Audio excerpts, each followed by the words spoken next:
I sold my house earlier this week. And as part of doing that, I went through, I packed up 4 or 5 boxes of National Geographics from the 90s and sent them back here, brought them back to my house here in the city. And over the last 6 months, I've been going through them. This is a particular article on this airship, which we'll get to in a minute. And it has a couple of philatelic items, but unfortunately, it wasn't like the Zeppelin.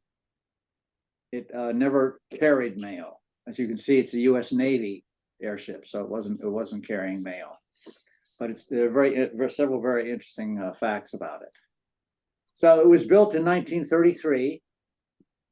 It was filled with helium rather than hydrogen. I guess the Zeppelin, they figured out not good to fill an airship with hydrogen. And it was duraluminum framed and had 12 separate cells. And it was the longest aircraft in the world, 785 feet long, about 2.5 football fields. You could put a Boeing 747 inside it. And it was built with a partnership between Goodyear and Zeppelin in Akron, Ohio. In fact, it had a sister ship called the Akron. It was off the coast of the Pacific. They decided to surprise President Roosevelt, who was on his way to Hawaii with the fleet. And so they sailed over the Pacific Ocean. And as you'll see later, the interesting thing about this thing is it was not only an airship, it was also an aircraft carrier. It carried planes aboard. So they launched a plane and it flew over the fleet that was taking Roosevelt to Hawaii. And they almost got shot down because they hadn't announced that they were coming. The planes they used there had no landing gear.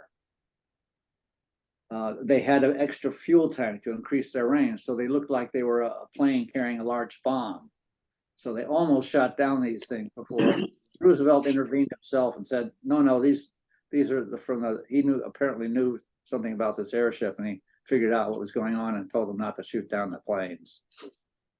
Well, in any case, barely 2 years after it had been launched, it was in a storm off of Point Sur, California, and it was lost. I mean, they didn't even know for sure where it was for a long time.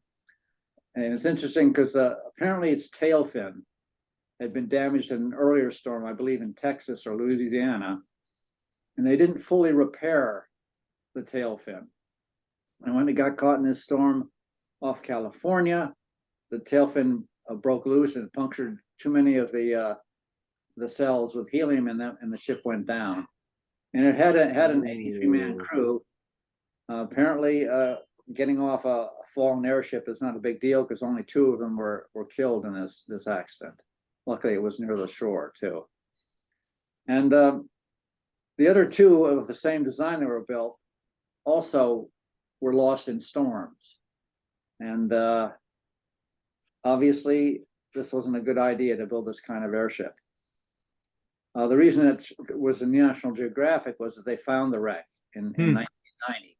And so they have, as they often do, have these underwater pictures of the wreck in the magazine. So this is the photo that really got me on this. Look at those ladders. Can you imagine being up there on like a 150-foot tall ladder to work on this airship frame? And here's a view of the inside. You can see these very thin duraluminum frames and so on. And this strikes me as like something out of the movie Times to Come, a science fiction movie made in the 50s. And as I say, the interesting thing about this airship, it was also an aircraft carrier. It carried 5 F-9C2 Sparrowhawk fighter biplanes with a 25-foot wingspan. And they had 2 trapezes, they called them. One of which was just a place that the plane could hook on to stop flying for a while. And the other one was actually a gantry in a Z shape that could fold the plane, could land the plane, and then fold it into the side of the airship, where I guess there was a rack of 5 planes in there.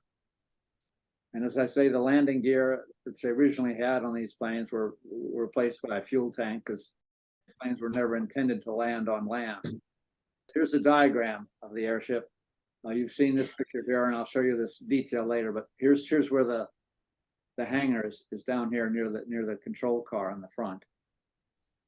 And this shows you how they had a hook on top of the plane.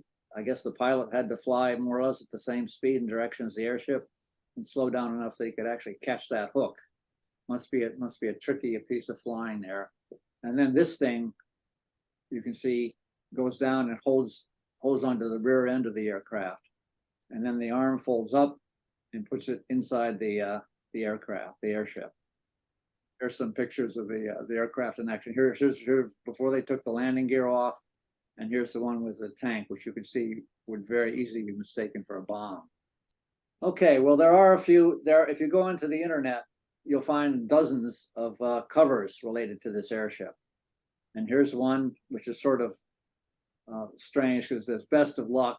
Well, the commander did not have luck. He lost his airship.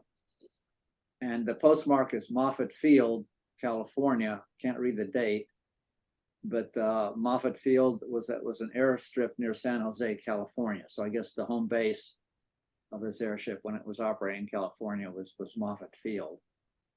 And here's a number of one of the things from the internet. This is in memoriam. You can see the Shenandoah, the Akron, and Macon dirigible disasters, Memorial Day, 1936. Miami Philatelic Society, signed by the president, and so on. So that's sort of the limit of the Philatelic. Like I say, on the internet you can find a whole bunch of these. I forgot, I didn't check what the prices were, but I don't think they were very expensive. So these were just they're memorized, were memorials for specific flights that it was making, specific tours, and I guess it was postmarked mostly at whatever base it was operating out of for those flights. And the aftermath of this disaster is that the United States never built any more rigid airships, but they did use blimps to do submarine patrols off of the Atlantic, I believe.